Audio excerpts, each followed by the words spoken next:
Hello friends, welcome to my channel biomate. ഇന്ന് നമ്മൾ discuss ചെയ്യുന്നത് BSc കോംപ്ലിമെൻ്ററി ബോട്ടണിയിലെ പ്ലാന്റ് ടിഷ്യൂസിലുള്ള കോംപ്ലക്സ് ടിഷ്യൂസിലെ ഫ്ലോയം പാർട്ടാണ്.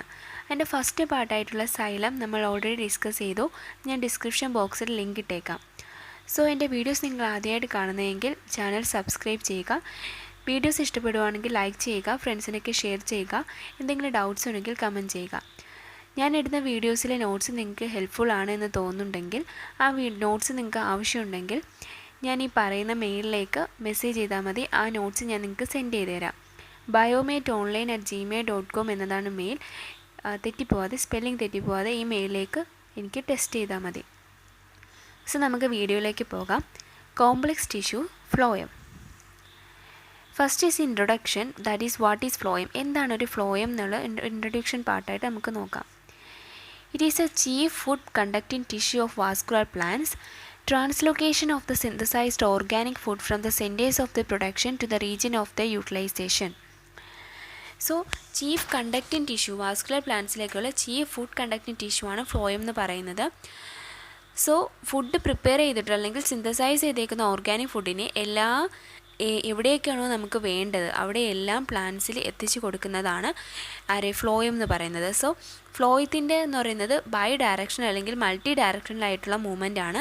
ഇനി സൈലം വേണമെങ്കിൽ യൂണി ഡയറക്ഷണൽ. സൈലം എന്ന് പറഞ്ഞാൽ റൂട്ടിൽ നിന്നും ജസ്റ്റ് ലീഫിലേക്ക് പോകുന്നു എന്ന് മാത്രം. ഇനി ഫ്ലോയം ആണെങ്കിൽ ആ ലീഫിൽ നിന്ന് പ്രിപ്പയർ ചെയ്ത ഫുഡിനെ അല്ലെങ്കിൽ സിന്തസൈസ് ചെയ്ത ഓർഗാനിക് ഫുഡിനെ ട്രാൻസ്ലോക്കേറ്റ് ചെയ്യുന്നു. എവിടെയൊക്കെയാണോ നമുക്ക് യൂട്ടിലൈസേഷൻ വേണ്ടത്, that is the region of the utilization. എവിടെയൊക്കെയാണോ വേണ്ടത് അവിടെയെല്ലാം എന്ത് ചെയ്യുന്നു, ട്രാൻസ്ലോക്കേറ്റ് ചെയ്യുന്നു. അതുകൊണ്ട് ഇനി അവർ chief food conducting tissue of vascular plants എന്നാണ് അറിയപ്പെടുന്നത്. സോ നമുക്ക് ജസ്റ്റ് ഫ്ലോയത്തിനെ രണ്ടായിട്ട് ഡിവൈഡ് ചെയ്യാം, അല്ലെങ്കിൽ രണ്ടായിട്ട് നമുക്ക് പറയാം. ഒന്നെന്ന് പറയുന്നത് പ്രൈമറി ഫ്ലോയം, രണ്ട് സെക്കൻഡറി ഫ്ലോയം. നമ്മൾ സൈലം പറഞ്ഞതുപോലെ തന്നെ പ്രൈമറി ഗ്രോത്തിൻ്റെ സമയത്ത് പ്രോകാമ്പിയത്തിൽ നിന്നും പ്രൊഡ്യൂസ് ചെയ്യുന്നതാണ് പ്രൈമറി ഫ്ലോയം. ഇനി സെക്കൻഡറി ഗ്രോത്തിൻ്റെ സമയത്ത് വാസ്കുലർ കാമ്പിയത്തിൽ നിന്നും പ്രൊഡ്യൂസ് ചെയ്യുന്നതാണ് സെക്കൻഡറി ഫ്ലോയം. ഇനി പ്രൈമറി ഫ്ലോയം തന്നെ രണ്ട് രീതിയുണ്ട്. ഒന്ന് protophloem and second one is the metaphloem. Protophloem എന്ന് പറഞ്ഞാൽ ഫസ്റ്റ് ഫോംഡ് ആയിട്ടുള്ള പ്രൈമറി ഫ്ലോയമാണ്. ഇനി അതിന് ശേഷം ഫോം ചെയ്യുന്ന അല്ലെങ്കിൽ ലേറ്റർ ഫോംഡ് പ്രൈമറി ഫ്ലോയമാണ് മെറ്റാഫ്ലോയം. സോ ഇത് രണ്ടും ജസ്റ്റ് ഒന്ന് ഓർത്ത് വെച്ചേക്കാം. ഭയങ്കര ഇമ്പോർട്ടൻ്റ് അല്ല, ബട്ട് ജസ്റ്റ് ഒന്ന് ഓർത്ത് വെച്ചേക്കാം. എന്താണ് ഫ്ലോയം എന്നുള്ളത് കറക്റ്റായിട്ട് പഠിച്ചു വെച്ചേക്കാം. ഇനി ഫ്ലോയത്തിൻ്റെ കമ്പോണൻസ് ആണ്. ഫ്ലോയത്തിന് 5 കമ്പോണൻസ് ആണുള്ളത്. അതിൽ 4 ഇമ്പോർട്ടൻറ്റും 5ാമത്തത് ചില പ്ലാന്റ്സിൽ കാണുന്നതുമാണ്. സോ ഫ്ലോയത്തിൻ്റെ കമ്പോണൻസ് ഏതൊക്കെയാണ്? Sieve elements, companion cells, phloem parenchyma, phloem fibres and 5th one is transfer cells. Transfer cells ചില പ്ലാന്റ്സിലൊക്കെയാണ് കാണുന്നത്. ആദ്യത്തെ നമുക്ക് സീവ് എലമെൻറ്റ്സ് നോക്കാം. Sieve elements is the food transporting cells of vascular plants. ഇപ്പോൾ ഫ്ലോയത്തിലെ ഒരു എലമെൻ്റാണ് അല്ലെങ്കിൽ ഒരു കമ്പോണൻ്റ് ആണ് സീവ് എലമെൻറ്റ്. അതിൻ്റെ ഫങ്ഷൻ എന്താണ്? ഫുഡ് ട്രാൻസ്പോർട്ടേഷൻ തന്നെയാണ്. ഇനി സീവ് എലമെൻറ്റ്സ് രണ്ടായിട്ട് കാണുന്നുണ്ട്. ഒന്നെന്ന് പറയുന്നത് സീവ് ട്യൂബ് എലമെൻറ്റ്സും രണ്ടെന്ന് പറയുന്നത് സീവ് സെൽസും. സീവ് ട്യൂബ് എലമെൻറ്റ്സ് ആണ് മെയിനായിട്ട്. അത് ആൻജിയോസ്പേംസിലാണ് കാണുന്നത്. സോ വൈഡായിട്ട് കാണുന്നത് സീവ് ട്യൂബ് എലമെൻറ്റ്സ് ആണ്, അതാണ് മെയിൻ. ഇനി സീവ് സെൽസ് ആണെങ്കിൽ ആൻജിയോസ്പേംസിലും ജിംനോസ്പേംസിലും ടെറിഡോഫൈറ്റ്സിലും ചില ആൻജിയോസ്പേംസിലും കാണും. മെയിനായിട്ട് ജിംനോസ്പേംസിലും ടെറിഡോഫൈറ്റ്സിലാണ് കാണുന്നത്. സീവ് ട്യൂബ് എലമെൻറ്റ്സ് അല്ലെങ്കിൽ സീവ് മെമ്പേഴ്സ് ആൻജിയോസ്പേംസിൽ മാത്രമേ കാണത്തുള്ളൂ. സോ ഏറ്റവും ഇമ്പോർട്ടൻ്റ് ആയിട്ടുള്ളത് സീവ് ട്യൂബ് എലമെൻറ്റ്സ് ആണ്. ഇനി എന്താണ് അതിൻ്റെ ഡിഫറൻസ്, അല്ലെങ്കിൽ എന്താണ് സീവ് ട്യൂബ് എലമെൻറ്റ്സ്, എന്താണ് സീവ് സെൽസ് എന്ന് നമുക്ക് നോക്കാം. First is sieve tube elements. Sieve tube elements ആൻജിയോസ്പേംസിൽ മാത്രമാണ് കാണുന്നത്. They are long tubular and non nucleated cells, non lignified secondary wall and terminal sieve plate. Protoplast is devoid of nucleus, endoplasmic reticulum, mitochondria, plastids and organelles. On the one side of the tube cells there will be one or more companion cells. So just അതിൻ്റെ സെല്ലിനെ കുറിച്ച് പറയുവാണെങ്കിൽ long ആയിട്ടുള്ള tubular ആയിട്ടുള്ള non nucleated ആയിട്ടുള്ള സെല്ലാണ്. ഇനി lignified ഒന്നും അല്ല, തിക്കൻഡ് ആയിട്ടുള്ള സെൽവാളൊന്നും അല്ല, തിക്കൺ ഒന്നും ഇല്ലാത്ത ലിഗ്നിഫൈഡ് അല്ലാത്ത സെക്കൻഡറി സെൽവാളാണ്. പിന്നെ ടെർമിനൽ എൻഡായിട്ട് ഇപ്പോൾ സീവ് ട്യൂബ് എലമെൻറ്റ്സ് കണക്ട് ചെയ്താണ് പോകുന്നത്. അപ്പം ഒരു സെല്ലിനെ മറ്റേ സെല്ലുമായിട്ട് കണക്ട് ചെയ്യുന്ന ആ ടെർമിനൽ എൻഡിൽ അവിടെ ഒരു പ്ലേറ്റ് ലൈക്ക് സ്ട്രക്ചർ ഉണ്ട്. അതിനെയാണ് സീവ് പ്ലേറ്റ് എന്ന് പറയുന്നത്. ഇനി എൻ്റെ പ്രോട്ടോപ്ലാസ്റ്റ് ന്യൂക്ലിയസ് ഡിവോയിഡ് ആണ്. എൻഡോപ്ലാസ്മിക് റെക്ടിക്കുലം, മൈറ്റോകോൺട്രിയ, പ്ലാസ്റ്റിഡ്സ്, പിന്നെ ബാക്കിയുള്ള ഓർഗനൽസ് എല്ലാം ഡിവോയിഡ് ആണ്. ഇനി ഒരു സൈഡിൽ ട്യൂബ് സെൽസിൻ്റെ ഒരു സൈഡിൽ ഒന്നിലധികമോ കമ്പാനിയൻ സെൽസ് കാണാം. So sieve tube elements associate ചെയ്തിരിക്കുന്നത് കമ്പാനിയൻ സെൽസിൻ്റെ അടുത്താണ്, അല്ലെങ്കിൽ സീവ് ട്യൂബ് എലമെൻറ്റ്സ് എപ്പോഴും കമ്പാനിയൻ സെൽസിൻ്റെ അടുത്താണ്. അത് ഒരു കമ്പാനിയൻ സെൽസ് ആവാം, അല്ലെങ്കിൽ ഒന്നിലധികം കമ്പാനിയൻ സെൽസ് ആവാം. Next is sieve tube. Sieve tube എന്ന് പറഞ്ഞാൽ the sieve tube members arranged end to end and form a sieve tube. So sieve tube members end to end arrange ചെയ്യുന്നത് നമ്മൾ പറഞ്ഞു. ഏത് സീവ് പ്ലേറ്റ് ടെർമിനൽ എൻഡിലുണ്ട് എന്നൊക്കെ പറഞ്ഞില്ലേ. അപ്പം ഇങ്ങനെ അറേഞ്ച് ചെയ്ത് ഫോം ചെയ്യുന്ന ഒരു ട്യൂബിലേക്ക് സ്ട്രക്ചറാണ് സീവ് ട്യൂബ് എന്ന് പറയുന്നത്. അത്രയേ ഉള്ളൂ. ഇനി എന്താണ് sieve pores? At the end wall there is porous and oblique plate that is called sieve plate, and there is pores called sieve pores. അപ്പോൾ ഞാൻ പറഞ്ഞു സീവ് പ്ലേറ്റ് എന്താണ്, എൻഡ് വോളിലായിട്ട് ഒബ്ലിക്കായിട്ട് പോറസ് ആയിട്ടുള്ള പ്ലേറ്റ്സ് ഉണ്ട്. അപ്പോൾ ഈ പ്ലേറ്റിലുള്ള ഈ പോഴ്സിനെയാണ് സീവ് പോഴ്സ് എന്ന് പറയുന്നത്. അപ്പോൾ സീവ് പ്ലേറ്റിലുള്ള പോഴ്സാണ് സീവ് പോഴ്സ്. ഇനി അത് മാത്രമല്ല, സീവ് ട്യൂബ് എലമെൻറ്റ്സിൻ്റെ അകത്ത് സൈറ്റോപ്ലാസ്മിക് സ്ട്രാൻഡ്സ് ഒക്കെ ഉണ്ട്. അത് കണ്ടിന്യൂസ് ആയിട്ടുള്ള സൈറ്റോപ്ലാസ്മിക് സ്ട്രാൻഡ്സ് ആണ്. ഇനി ഡൈക്കോട്ട് പ്ലാന്റ്സിലാണെങ്കിൽ സ്ലൈം അപ്പിയറൻസ് ഉണ്ട്. അതിനെയാണ് സ്ലൈം പ്ലഗ് ഏരിയ എന്ന് പറയുന്നത്. അപ്പോൾ ഈ സ്ലൈം പ്ലഗ് ഏരിയയിൽ സീവ് പ്ലേറ്റ്സിൻ്റെ സീവ് ഏരിയയിലായിട്ട് ഒരുമാതിരി സ്ലൈം ആയിട്ടുള്ള ഒരു ക്യാരക്ടറൈസേഷൻ ഉണ്ട്. അതിനെയാണ് സ്ലൈം പ്ലഗ് ഏരിയ എന്ന് പറയുന്നത്. അത് ചില ഡൈക്കോട്ട് പ്ലാന്റ്സിലൊക്കെയാണ് കാണുന്നത്. ജസ്റ്റ് ഓർത്ത് വെച്ചിരുന്നാൽ മതി. ഏറ്റവും ഇമ്പോർട്ടൻ്റ് ആയിട്ടുള്ള ഒരു സ്ട്രക്ചറാണ് സീവ് ട്യൂബ് എലമെൻറ്റ്സ്. സോ ഞാൻ അതിൻ്റെ വേറൊരു വേറൊരു കമ്പോണൻറ്റ് എന്താ പറയുക, അല്ലെങ്കിൽ വേറൊരു വാക്കാണ് ഇത് മൈറ്റോപ്ലാസം. അപ്പോൾ വേറൊരു പോയിൻ്റായിട്ട് മൈറ്റോപ്ലാസം പറയുവാണെങ്കിൽ sieve elements matures in the tonoplast, ruptures and the vacuole sub mixes with the cytoplasm. അങ്ങനെ ഫോം ചെയ്യുന്നതാണ് മൈറ്റോപ്ലാസം എന്ന് പറയുന്നത്. എന്തെന്ന് പറഞ്ഞാൽ സീവ് എലമെൻറ്റ്സ് മെച്യൂർ ആകുമ്പോൾ അതിൻ്റെ ടോണോപ്ലാസ്റ്റ് റപ്ചർ ചെയ്യുകയും അതിൽ വാക്യൂൾ സാപ്പും സൈറ്റോപ്ലാസമായിട്ട് മിക്സ് ചെയ്തിട്ട് ഉണ്ടാകുന്ന ഒരു പ്ലാസ്മിക് സ്ട്രക്ചറാണ് മൈറ്റോപ്ലാസം എന്ന് പറയുന്നത്.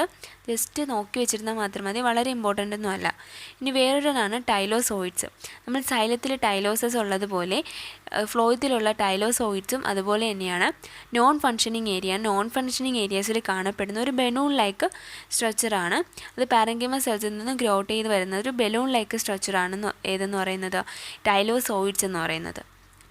നെക്സ്റ്റ് നമ്മളിപ്പോൾ പറഞ്ഞത് സീവ് ട്യൂബ് എലമെൻറ്റ്സ് ആണ്. ഞാൻ പറഞ്ഞു അത് ഇമ്പോർട്ടൻ്റ് ആണ്, ആൻജിയോസ്പംസിലാണ് കാണുന്നത്. രണ്ടാമത്തെ എന്ന് പറയുന്നത് സീവ് സെൽസ്. അപ്പോൾ സീവ് സെൽസ് കാണുന്നത് ആരിലാണ്? ജിംനോസ്പംസിലും ടെറിഡോഫൈറ്റ്സിലും ചില ആൻജിയോസ്പംസിലൊക്കെയാണ് കാണുന്നത്. ഇവരുടെ പ്രത്യേകത, അല്ലെങ്കിൽ ഇവർ സീവ് ട്യൂബ് എലമെൻറ്റ്സിൽ നിന്ന് ഡിഫറൻ്റ് ആണെന്ന് പറയുന്നത് എന്തുകൊണ്ടാണ്? അവർക്ക് ട്രൂ ആയിട്ടുള്ള സീവ് എലമെൻറ്റ്സ് എല്ലാം ആബ്സെൻ്റ് ആണ്. ദെൻ കമ്പാനിയൻ സെൽസ് ആബ്സെൻ്റ് ആണ്, സീവ് പ്ലേറ്റ്സ് ആബ്സെൻ്റ് ആണ്. മാത്രമല്ല പിന്നെ ഇതിൻ്റെ സെൽസിൻ്റെ സ്ട്രക്ചർ പറയുവാണെങ്കിൽ sieve cells is longer than the true tube elements and the spindle shape. So true ആയിട്ടുള്ള നമ്മൾ നേരത്തെ പറഞ്ഞ ആൻജിയോസ്പംസിൽ കാണുന്ന സീവ് ട്യൂബ് എലമെൻറ്റ്സിനെക്കാട്ടി ലോങ്ങറും സ്പിൻഡിൽ ഷേപ്പൊക്കെയാണ് സീവ് സെൽസിന്. പിന്നെ സ്പെഷ്യലൈസ്ഡ് ആയിട്ടുള്ള സീവ് ഏരിയ ഒന്നുമില്ല. സീവ് ഏരിയയ്ക്ക് അൺസ്പെഷ്യലൈസ്ഡ് ആയിട്ടുള്ള സീവ് ഏരിയ ആണ്. സോ മെയിൻലി നമ്മൾ പറയുന്ന സീവ് ട്യൂബ് എലമെൻറ്റ്സിന് അസോസിയേറ്റഡ് ആയിട്ടിരിക്കുന്ന സെൽസോ സീവ് ട്യൂബിന് അകത്തായിട്ടുള്ള പ്ലേറ്റ്സോ ഒന്നും തന്നെ സീവ് സെൽസിനില്ല. അപ്പം ഏറ്റവും അസോസിയേറ്റഡ് ആയിട്ട് നമ്മൾ പഠിക്കുന്ന സീവ് ട്യൂബ് എലമെൻറ്റ്സ് ആണ്. അപ്പോൾ സീവ് ട്യൂബ് എലമെൻറ്റ്സ് വെച്ചിട്ടാണ് നമ്മൾ അതിൻ്റെ സ്ട്രക്ചർ എല്ലാം പഠിക്കുന്നത്. അതാണ് മെയിൻ എന്ന് പറയുന്നത്. പിന്നെ സീവ് സെൽസിൻ്റെ ഫങ്ഷൻ എന്ന് പറയുന്നത് ഷുഗറിൻ്റെയൊക്കെ ട്രാൻസ്ലൊക്കേഷനൊക്കെയാണ് സീവ് സെൽസ്. അത് ജിംനോസ്പംസിലും ടെറിഡോഫൈറ്റ്സിലൊക്കെയാണ് മെയിനായിട്ട് കാണുന്നത്. ഇനി നമ്മൾ സീവ് എലമെൻറ്റ്സ് എന്ന് പറഞ്ഞ കമ്പോണൻറ്റ് ഫ്ലോയത്തിൻ്റെ കംപ്ലീറ്റ് ചെയ്തു. അപ്പോൾ നമ്മൾ കമ്പാനിയൻ സെൽസിലേക്ക് പോകുന്നതിന് മുമ്പായിട്ട് നമുക്കൊരു ടെക്സ്റ്റ് ബുക്കിലുള്ള ഒരു ഫിഗറും കൂടെ നോക്കാം. അതെന്ന് പറയുന്നത് ഫ്ലോയം എലമെൻറ്റ്സിൻ്റെ ഒരു സ്ട്രക്ചറാണ്. അല്ല നമ്മൾ സീവ് ട്യൂബല്ലേ നമ്മളിപ്പോൾ പഠിക്കുന്നത്. അപ്പോൾ സീവ് ട്യൂബ് നോക്കൂ, കണ്ടില്ലേ? പാരൻകൈമ സെൽസ് അതിൻ്റെ തൊട്ട് താഴെയായിട്ട് സീവ് ട്യൂബിനെ അടയാളപ്പെടുത്തിയിരിക്കുന്നു. സീവ് ട്യൂബിൻ്റെ രണ്ട് എൻഡായിട്ട് പോറസ് പ്ലേറ്റിലേക്ക് സ്ട്രക്ചറുണ്ട്. അതാണ് സീവ് പ്ലേറ്റ് എന്ന് പറയുന്നത്. ഇത്രയേ ഉള്ളൂ. ഇനി എന്താ പറയുക, പാരൻകൈമയുടെ സെൽസൊക്കെ ഉണ്ട്, അത് നമ്മൾ പഠിക്കും. അപ്പോൾ സീവ് ട്യൂബ് ഇത്രമാത്രം മതി. ഫ്ലോയം എലമെൻറ്റ്സിലെ സീവ് ട്യൂബ് എന്ന് പറയുന്ന ഒരു ട്യൂബിലേക്ക് ഇങ്ങനെ സ്ട്രക്ചറാണ്, ലോങ് ആണ്. രണ്ട് എൻഡിലായിട്ട് പോറസ് സീവ് പ്ലേറ്റ്സ് ഉണ്ട്. ഇനി ജസ്റ്റ് ഫിഗറായിട്ട് ഓർത്ത് വെച്ചേക്കാം. ഇനി ബാക്കിയുള്ളത് നമുക്ക് പഠിക്കാം. ഓക്കെ, അപ്പോൾ രണ്ടാമത്തെ കമ്പോണൻ്റായിട്ട് നമ്മൾ ഡിസ്കസ് ചെയ്യുന്ന ഏതാണ്? Companion cells. കമ്പാനിയൻ സെൽസിനെ സീവ് ട്യൂബ് എലമെൻറ്റ്സിന് സിസ്റ്റർ സെൽ എന്നാണ് പറയുന്നത്. കാരണം എന്താണ്? കമ്പാനിയൻ സെൽസും സീവ് ട്യൂബ് എലമെൻറ്റ്സും അസോസിയേറ്റ് ചെയ്ത് അടുത്തടുത്താണ് ഇരിക്കുന്നത്. ഓക്കെ, ഇനി സീവ് ട്യൂബ് കമ്പാനിയൻ സെൽസിനേക്കാൾ ലാർജറാണ്, അതായത് ലാർജർ സീവ് ട്യൂബാണ്, സ്മോളർ കമ്പാനിയൻ സെൽസ് ആണ്. ഇതൊക്കെ നമ്മൾ ചെറിയ ക്ലാസ്സിൽ പഠിച്ചിട്ടുണ്ട്, ജസ്റ്റ് ഓർത്ത് വെച്ചേക്കാം. നെക്സ്റ്റ് അതിൻ്റെ ക്യാരക്ടറിസ്റ്റിക്സിൽ പോവാം. Small and seen in associate with the sieve tube elements already പറഞ്ഞതാണ്. Some have single companion cells and some have more പറഞ്ഞായിരുന്നു. നമ്മൾ നേരത്തെ പറഞ്ഞപ്പോഴേ പറഞ്ഞു, സീവ് ട്യൂബ് എലമെൻറ്റ്സ് പറഞ്ഞപ്പോഴേ പറഞ്ഞു, ചില സ്ഥലങ്ങളിൽ ഒരുപാട് കമ്പാനിയൻ സെൽസ് കാണും, അല്ലെങ്കിൽ ചില സ്ഥലങ്ങളിൽ സിംഗിൾ കമ്പാനിയൻ സെൽസ് ആയിരിക്കും ഈ സീവ് ട്യൂബ് എലമെൻറ്റ്സിൽ അസോസിയേറ്റ് ചെയ്തിരിക്കുന്നത്.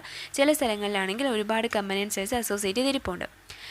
ഇനി അവരുടെ സ്ട്രക്ചറിനെ കുറിച്ച് പറയുവാണെങ്കിൽ ഡെൻസ് ആയിട്ടുള്ള സൈറ്റോപ്ലാസം ഉണ്ട്, പ്രോമിനൻ്റ് ആയിട്ടുള്ള ന്യൂക്ലിയസും സെൽ ഓർഗനൽസും എല്ലാം പ്രസൻ്റ് ആണ് കമ്പാനിയൻ സെൽസിൽ. ബട്ട് സീവ് ട്യൂബ് എലമെൻറ്റ്സിലാണെങ്കിൽ എല്ലാം ഡിവോയിഡ് ആണ്. ഇനി കമ്പാനിയൻ സെൽസിൻ്റെ ഫംഗ്ഷൻ എന്ന് പറയുന്നത് സീവ് ട്യൂബ് എലമെൻറ്റ്സിന് മെറ്റബോളിക് പ്രൊഡക്ട്സിനെയൊക്കെ സപ്ലൈ ചെയ്യുന്നതും, അത് മാത്രമല്ല സീവ് ട്യൂബ് എലമെൻറ്റ്സിനകത്തുള്ള ഫ്ലോസൊക്കെ അതിൻ്റെ റേറ്റിനെയൊക്കെ റെഗുലേറ്റ് ചെയ്യുന്നതൊക്കെയാണ് കമ്പാനിയൻ സെൽസ്. സോ എന്തുകൊണ്ടാണ് കമ്പാനിയൻ സെൽസ് സീവ് ട്യൂബ് എലമെൻറ്റ്സിൽ അസോസിയേറ്റ് ചെയ്തിരിക്കുന്നതിൻ്റെ കാണാൻ ഇപ്പോൾ മനസ്സിലായില്ലേ? അത് സീവ് ട്യൂബ് എലമെൻറ്റ്സിനെ ഹെൽപ്പ് ചെയ്യാൻ വേണ്ടിയാണ്. എന്തിനൊക്കെയാണ്? മെറ്റബോളിക് പ്രൊഡക്ട്സിനെ സപ്ലൈ ചെയ്യാനും ഫ്ലോറിൻ്റെ റേറ്റിനെ എന്ത് ചെയ്യാൻ? റെഗുലേറ്റ് ചെയ്യാനും. സോ കമ്പാനിയൻ സെൽസ് കഴിഞ്ഞു. നമ്മൾ ഒന്നും കൂടെ ഫിഗറിൽ നോക്കൂ, സീവ് ട്യൂബിന് ജസ്റ്റ് തൊട്ടടുത്തായിട്ട് അസോസിയേറ്റ് ചെയ്തിരിക്കുന്ന ഏതാണ്? കമ്പാനിയൻ സെൽസ് ആണ് കേട്ടോ. സീവ് ട്യൂബിന് താഴെയായിട്ട് കമ്പാനിയൻ സെൽസ് എഴുതി കാണിക്കുന്നു, ആരോ മാർക്ക് ചെയ്തേക്കുന്നത് ശ്രദ്ധിച്ചാൽ മതി. സീവ് ട്യൂബിൻ്റെ തൊട്ടടുത്തായിട്ടാണ് കമ്പാനിയൻ സെൽസ് ഉള്ളത്. ഇനി മൂന്നാമത്തെ കമ്പോണൻ്റ് എന്ന് പറയുന്നത് phloem parenchyma. Phloem parenchyma is a long and have cellulosic cell wall. As soon as the activity of the sieve tube ceases, they become lignified. There is a horizontal and also the vertical parenchyma. Horizontal is formed of the phloem rays and the vertical parenchyma is formed of the phloem parenchyma proper. And the function of this phloem parenchyma is the storage of organic food materials, resins and tannins, etc. and the translocation of the stored food. So phloem parenchyma എന്ന് പറയുന്നത് long ആണ്, cellulosic ആയിട്ടുള്ള സെൽവാളാണുള്ളത്. നമ്മുടെ sieve ട്യൂബിൻ്റെ activity പെട്ടെന്ന് നിന്ന് പോവുകയോ, ceases എന്ന് പറഞ്ഞാൽ പെട്ടെന്ന് സ്റ്റോപ്പ് ചെയ്യുകയോ അല്ലെങ്കിൽ നശിച്ചു പോവുകയോ നിന്ന് പോവുകയോ ചെയ്യുമ്പോൾ ഈ ഫ്ലോയം പാരങ്കൈമ ലിഗ്നിഫൈ ചെയ്യും. എന്നിട്ട് ഫ്ലോയം പാരങ്കൈമയാണ് അത് ഫങ്ഷൻ ചെയ്യുന്നത്. ഏറ്റവും ഇമ്പോർട്ടൻ്റ് ആയിട്ടുള്ള ഫ്ലോയം പാരങ്കൈമയുടെ ഫങ്ഷൻ എന്ന് പറയുന്നത് സ്റ്റോറേജ് തന്നെയാണ്. ട്രാൻസ്ലോക്കേഷൻ ഉണ്ട്, ബട്ട് കൂടുതലായിട്ടും സ്റ്റോറേജ് ആണ് ഫങ്ഷൻ. രണ്ട് ടൈപ്പായിട്ട് ഫ്ലോയം പാരങ്കൈമ പറയുന്നുണ്ട്. ഒന്ന് ഹൊറിസോണ്ടൽ ഫ്ലോയം പാരങ്കൈമയും, രണ്ടെന്ന് പറയുന്നത് വെർട്ടിക്കൽ ഫ്ലോയം പാരങ്കൈമയും. ഹൊറിസോണ്ടൽ ഫ്ലോയം പാരങ്കൈമ ഫ്ലോയം റേസിൽ നിന്നാണ് ഫോം ചെയ്യുന്നത്. ആൻഡ് വെർട്ടിക്കൽ ഫ്ലോയം പാരങ്കൈമ എന്ന് പറയുന്നത് ഫ്ലോയം പാരങ്കൈമ പ്രോപ്പറിൽ നിന്നാണ് ഫോം ചെയ്യുന്നത്. Then fourth one is the phloem fibres. Phloem ഫൈബേഴ്സിനെ നമ്മൾ ബാസ്റ്റ് ഫൈബേഴ്സ് എന്നും പറയും. ഇതെന്ന് പറയുന്നത് ഡെഡ് നാരോ എലോങ്ങേറ്റഡ് ആയിട്ടുള്ള നാരോ ലൂമനുള്ള തിക്ക് ലിഗ്നിഫൈഡ് വാൾസും സിമ്പിൾ പിറ്റഡൊക്കെയാണ്. ഫ്ലോയം ബാസ്റ്റ് ഫൈബേഴ്സ് നമ്മൾ വേറെ വീഡിയോയിൽ ഏത് പറഞ്ഞപ്പോഴായിരുന്നു?